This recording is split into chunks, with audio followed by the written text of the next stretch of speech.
Welcome to the Advancement Podcast. Our mission is to reach the lost in America by advancing leaders and churches so that communities are transformed. Join us as we discuss how to stay healthy as leaders, work in teams, and lead change. Come on, let's advance together. Welcome back to another exciting episode of the Advancement Podcast. If you like the content that you are getting, could you please do us a favor and you can either like us on Facebook, subscribe to our YouTube channel, or share us on any of the podcasting platforms that you listen to us on. I am joined once again, as always, by the great Timothy Dominic Ware. How you doing today, Tim? You know, I'm going to regret telling you my middle name. It's good. Hey, I'm just waiting for it to catch on. That's what I wanted to do. Well, if you look at all my handles are Tim D. Ware. So I guess inquiring minds want to know. Well, now you know. Just listen to the podcast. You'll know what the D stands for, right? Yeah. Just call me Ronnie Todd, and I'll probably quit doing that because if I hear Ronnie Todd, that means I'm in trouble. Well, Ronnie, usually. Ronnie, here we are. It's time to go back and get back in the podcast business. And there's a couple things that have happened that are changing around us. We've been doing these. We've been calling them the quarantine edition for a few weeks. But when this podcast that we're recording today goes live, it'll be over. We could call this the reopening. We'll call these the reopening editions, right? So do we want to tell them we're recording this on March 28th? So in reference, that way you know what's going on in the world. Friday, the executive orders of Governor of Texas which governs us, will expire. And then we can go to restaurants and movie theaters, but only at 25% capacity. That's going to be crazy. Well, there's still a lot of restrictions. There you go. And there's about 14 states across the country that are beginning to phase in reopening. Our guest is in California, and they weren't phasing it in, but I saw on the news that people went to the beach anyway. Dude, the lake here at Cleburne was packed on Sunday, man. So we're gonna call this the reopening. We'll call these the reopening editions, which is interesting because now people have been predicting for a while, trying to figure out what was going to happen, and we're going to start seeing that to be true. So see who was right, who was wrong, and so forth. But that brings us to our guest today. Our guest today is Suzie Macaluso, and Suzie is joining us. She's actually in California for now, but Suzie is an assistant professor of sociology and the director of the Pruitt Gerontology. Tough day today, huh? Yes, it is. Center at Abilene Christian University in Abilene, Texas. She worked as a research assistant designing a national survey of Catholic parishes, and she worked for the Center on Pastoral Life at Notre Dame. She's consulted with the Presbyterian Church USA. She's contributed on denominational surveys, and so she's really done some church work, which is excellent for having her with us. She's also a published author with a specialty in church relations and scale construction, and so we're excited to have Suzie with us today. She's got her PhD from Purdue University. So Suzie, so good to have you. Yeah. Thanks for having me. I'm glad to be here. So, in the last, we've had a medical doctor on, we've had a licensed counselor, a marriage and family professor and PhD, and a theology and economics. And so we have another doctor. Another doctor in the house. I feel like I need to go back to school, Tim. I I feel like I'm no longer smart enough to be on the podcast after all the ones we've done. We both stopped at our master's degrees, and now we keep bringing all these other people. Maybe we're running short here. I thought I was doing good. So Suzie, real quick before we get started, tell us a little about your family so everybody knows. Give us a little context for who you are for our discussion. Todd's a father of 4 under the age of 8. I'm a father of 2, both of which are over 20. And so tell us about your family. Yeah. So I'm married and I have 2 young kids. My daughter is 6 and my son is just turned 2. And we have been in Abilene for almost 9 years now. And I grew up in a non-denominational church in California, and then went to a Church of Christ college, and that's kind of where I started attending a Church of Christ, and just always wanted to help churches, wanted to help people who I noticed a lot of people in my generation were leaving church, and I wanted to understand why and where were they going and how could churches bring them back. And so that's kind of where my research went in my master's program. And then in doctoral work, I studied Catholics and sense of community. And I've been doing a lot of research on gender in Churches of Christ. And I really enjoy working with all sorts of churches and helping them figure out what they could be doing better. That's exciting, because here at Advancement, that's what we do, obviously, is work with churches, providing resources, coaching, consulting. And so this is I've been looking forward to this conversation because with all the other people we've had on, I said to Todd, I love culture, and I love to have sociological dialogue. And I said, we need to find us a sociologist to have on the podcast to talk about this COVID-19 situation. Not so much what's going on, especially since we're in the reopening process. This is a reopening broadcast. And one of the concerns that we always have here is the unchurched. American churches are good at doing things for church people, but statistics show that we're losing the battle of evangelism. Mm-hmm. And so this is a real burden and a value here. And one of the things that we've kind of been talking about for the last couple of weeks is we've been trying to take the dialogue about what happens after COVID-19 is over, and not just focus it on our congregations, but we've been trying to focus it on how do we reach people in this moment. And so we have,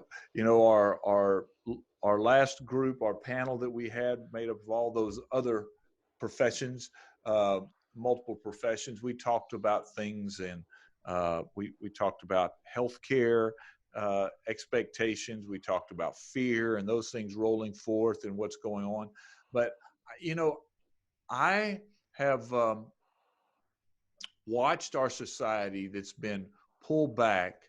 And I think the question that we just want to really dig into with you today is, what are some of the things, the trends that we are seeing that we should expect will continue the short-term window for the church to step into for people? And then what are some of the longer-term things that we could step into? And I don't know where to begin. Todd, I think you may have an opening salvo question, it looked like. So why don't you kind of go there? So what are some things that we need to consider that are some dynamics in our socioeconomic and our relational interaction with each other that we should consider when opening back up? Because I know our governor gave us a little bit of a window that we might be able to open back up. We're still working through what that means for us. But what are some things that because obviously everybody's not going to come back and just be ready for church as usual like before all this started. What are some things that the church should consider, especially those that maybe come into church for the first time, that we need to consider as they walk through our doors? Yeah, so I think that some good things have come out of churches being forced to stop doing what they had been doing and start thinking about new ways of providing services and being the church. And I actually have a survey that we did at just one church. I believe it's in Tennessee. But we asked them about their feelings of coming back to church. And what we found is people want to be back in church. So we're talking about the church right now, but we'll make this apply.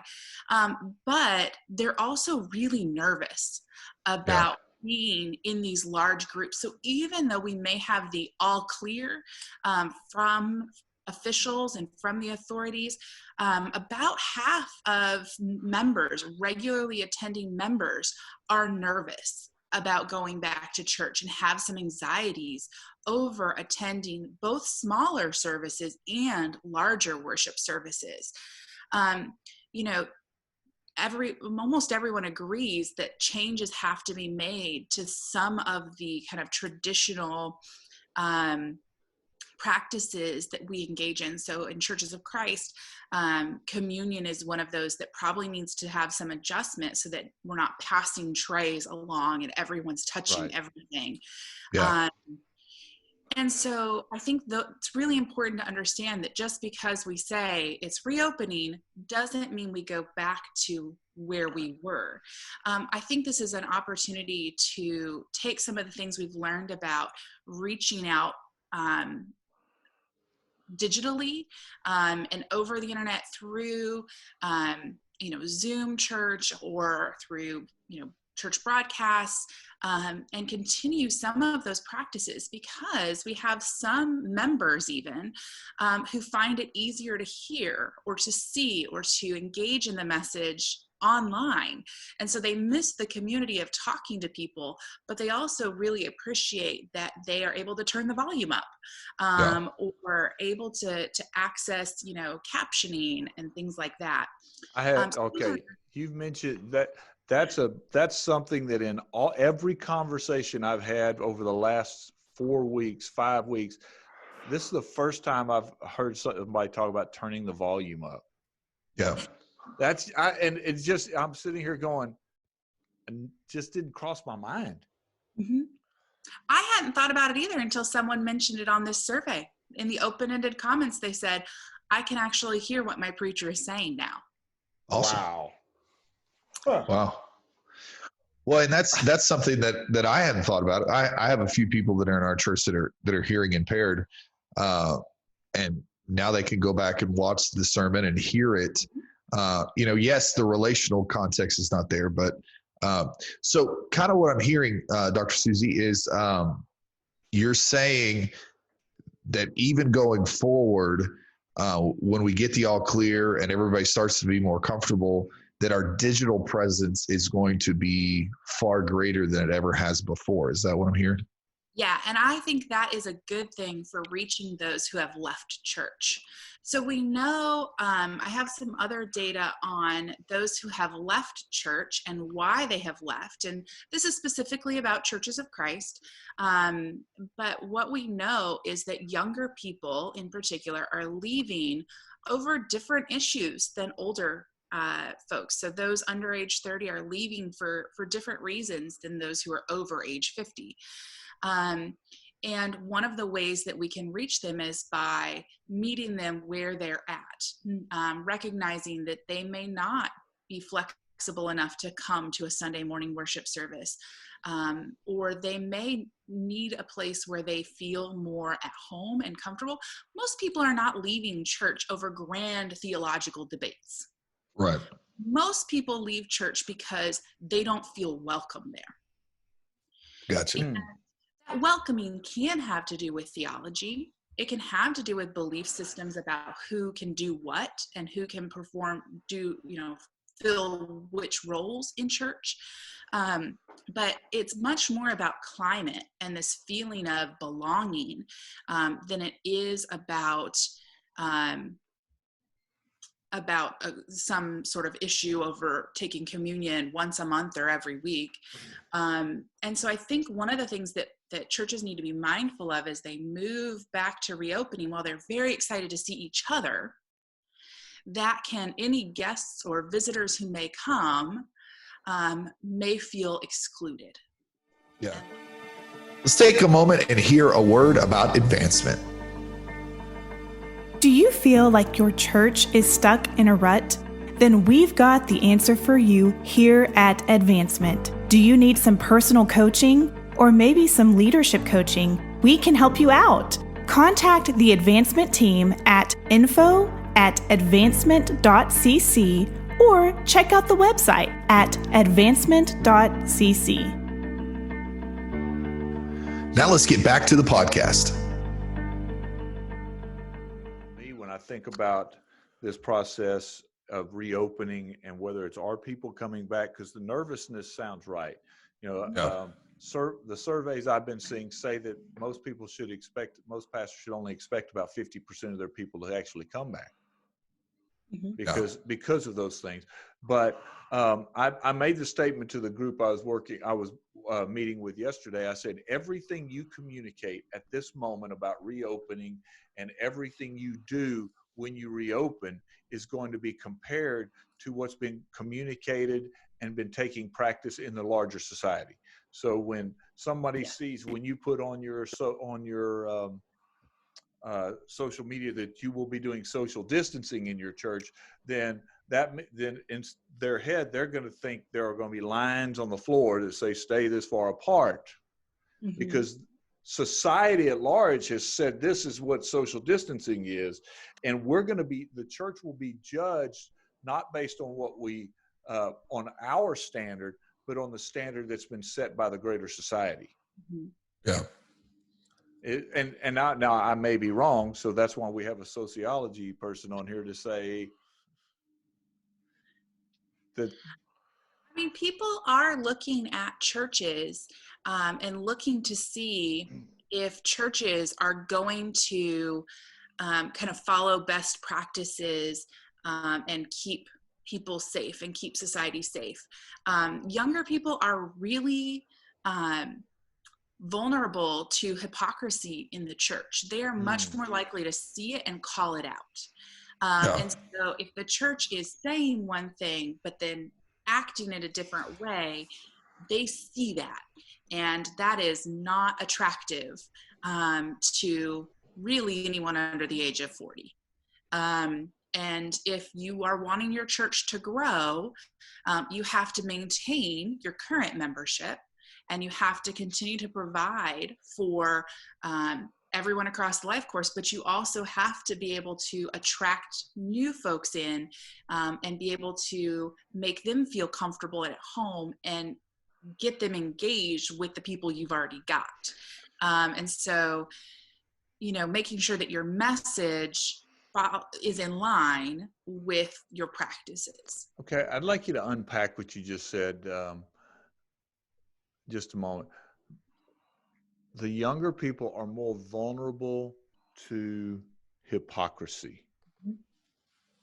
And that idea of they're watching to see if we're going to, in this case, take care. So if a person is a younger person and especially an unchurched person, if the best practice is using your word, that the governor, the city, everybody says, no more than 25% in your restaurant, no more than all these things.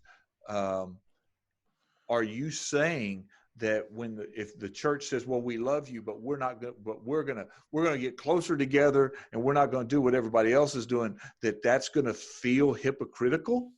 Yes. I think there's this sense of you're the church and you say that you care for everyone's well-being, but then you act in a way that is going contrary to the physical well-being of particularly people who are immune compromised or older. That is that's a message that feels contradictory and hypocritical. You say we care and that we're going to take care of the sick and aged in our community, but then you act in a way where coming together is more important than the health and well-being of your members. And young people see this as, well, you're coming together because you need money. And we've got to be really careful about that message, that we're not so desperate to bring people back into the building so that they'll financially contribute that we forget about all of the other stuff. And hopefully people are contributing electronically right now, and remembering that church work still goes on even when you're not in the building. Yeah. Well, we've got to get everyone back together. We're desperate for this, not because of community, but because of financial commitments. Well, I hope that people aren't seeing it that way, but we know that there are some. I mean, there's some of that, but especially for unchurched people, I think that's a reality. Yeah. I mean, I understand, because I had a pastor I was talking to. He said, when our people come back, if they want to hug each other, I'm not going to tell them they shouldn't. And you go, and I didn't. We were in a public place, so I didn't go, now, did you just hear what you said? Yeah. So I think there's that. So what you're saying is, I think, is really important for our pastors and leaders to hear, that we, the church, can very quickly be viewed as being hypocritical based on the larger societal standards. Mm-hmm. And we don't get to set our own standard. No. In some of this.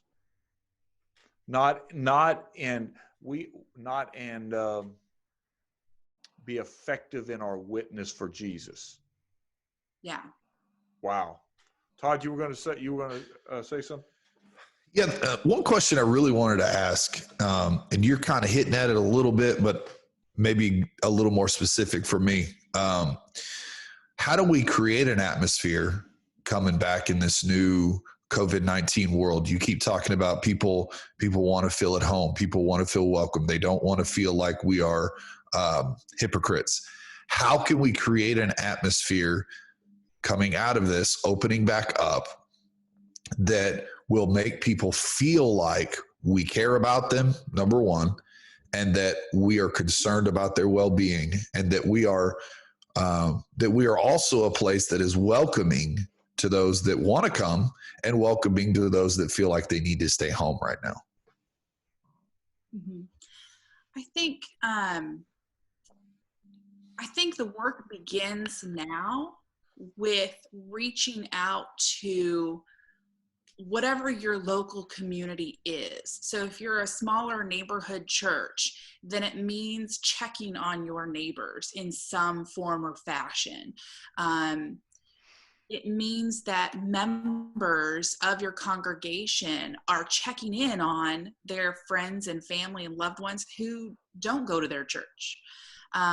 It means that when all is said and done, or not all is said and done, because it's never all going to be done, but when the reopening time kind of comes for churches, it means that when people are there, we encourage maybe new small groups. So not necessarily going back to all of the old things, but a way to incorporate new people into where everyone is experiencing something new might be helpful. I think that continuing to offer digital options for people who don't feel comfortable coming back to church right away is really helpful. I haven't seen any numbers on this, but I would guess that there are people who weren't going to church who have been participating in virtual church services that they hadn't before. And so if there's a way for leaders to see that and to track that and to reach out to those who are connecting to them via social media and encouraging them, I think those are good places to start. I think the trends seem to indicate that we're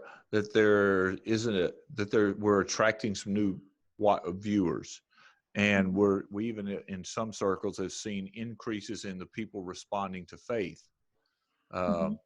which is an incredible thing. So there may be a potential of people coming back, more people, but this fear component is just one, we're going to have to deal with. And for me, I think, so as a sociologist and looking at the broader part of society, and how the church responds in this moment will affect our broader witness. There are pastors who are afraid, that hollered and said there was church persecution by closing churches. And there are pastors, and this is, if you're one of those, we love you. I'm not saying, we're all, God bless you. Yes, thank you, Todd. But I think this idea of, there are people that I have conversations with. They're afraid that we're less than a decade away from churches losing their nonprofit status and all these. There's some attention in the organizational side of the church, in our society, and I wonder. On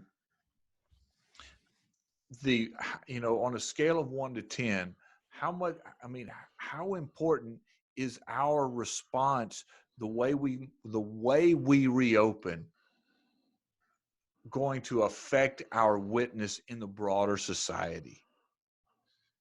Where would you say that, and help us with that? Yeah, I think that people are watching the churches. People are watching and looking, especially those who are unchurched or who have been hurt by church in the past, are watching to say, look, I was right. That's not a place for me. They are not doing or caring. And I think that that's really important. Church is under a microscope, and the response is so important. The message that churches send out is so important right now, because people are watching. They're looking to faith leaders to make statements that are uplifting, but also don't undermine the severity of the situation. And so I think that this response is going to be just so important. I'm not entirely sure what churches should do. I'm not generally in the practice of telling people what they should do. I generally just identify what they should not do. That's a pretty safe state. That's a safe place. That helps us so much. Well, if we can eliminate what we shouldn't do, that's a pathway to discovering what you should do. Right. Well, churches have the added complexity that most churches are fairly independent. Even churches in large denominations, they're independent. They're working in their local communities. But there are a few loud voices out there that sound as if they are speaking for all of Christianity and all of churches in America, and they're not. And so I think that local churches have to make it known what their position is and who they are. And not necessarily that whoever is loudest is necessarily wrong or a bad person or anything, but that our church views things this way. This is our church's plan for reopening. We know the state says X, Y, and Z. Here's what we have determined. Here's the guidelines, because we want to keep each other safe. And that the church can, I think also emphasizing that the church can be anywhere. I think what we've seen is that church online can be robust. I was very skeptical of that. but it can still provide community. And one of the things that we've learned through this survey of this one particular church is that people in the church feel like their leadership and the fellow members are doing a good job of helping them connect. And that's so good to know. We don't have to rush back to the building.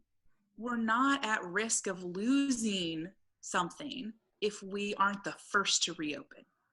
Well, see, I think that's the dynamic that's the big tension in my heart, is that the conversation is about the church getting back together, and I understand the theological components of the church gathering, and I'm not discounting those things at all, but there was in the first few weeks, there was a dialogue about connecting our people, but we have an opportunity to connect to a broader audience. But now the longer this has gone on, it's about getting our people back together. And the underlying tension in my heart is that if we're not careful, that reopening will turn our churches inward. Yes. And not follow the energy that was initially there about reaching out. And so that's the tension. Suzie, there's some great comments that you made.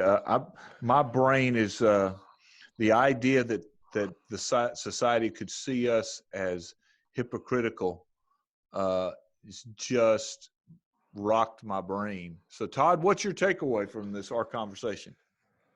Man, I absolutely loved everything Dr. Suzie said, but particularly I really enjoyed what she said about it's all about the climate that we set, and that in coming back we have to let people know that we are wanting to produce a climate and a community where people are not only able to worship God if they so choose in person, but they can worship him online. But our concern is primarily for the health and well-being for everybody else. And I really think that is what we have to focus on. You know, like Tim said, I'm like everybody else. I'm a in the building kind of guy, and I know we got to get this back going, but I don't want to do anything. It would crush my world if anybody got sick because of anything that we ever did. And we got to think about that right now. Yeah. Well, Suzie, Dr. Suzie, Dr. Macaluso, so good to have you with us. And we're excited that you're staying on to join us for continue this conversation for another episode. Todd? This would be closing down our first reopening episode of the Advancement Podcast. Our back to somewhat normal podcast situation episodes. I don't know. That's the best I got. I didn't think about it. Okay. Yeah. All right. Well, almost out of quarantine edition. Almost out of quarantine edition. We'll see everybody next time on the Advancement Podcast. Hey. If you would like to keep this content coming, all Tim and Todd ask is $1 per show. See how to give, maybe even sponsor an episode or series on the website advancement.cc. Until next week, continue to advance the mission of Jesus.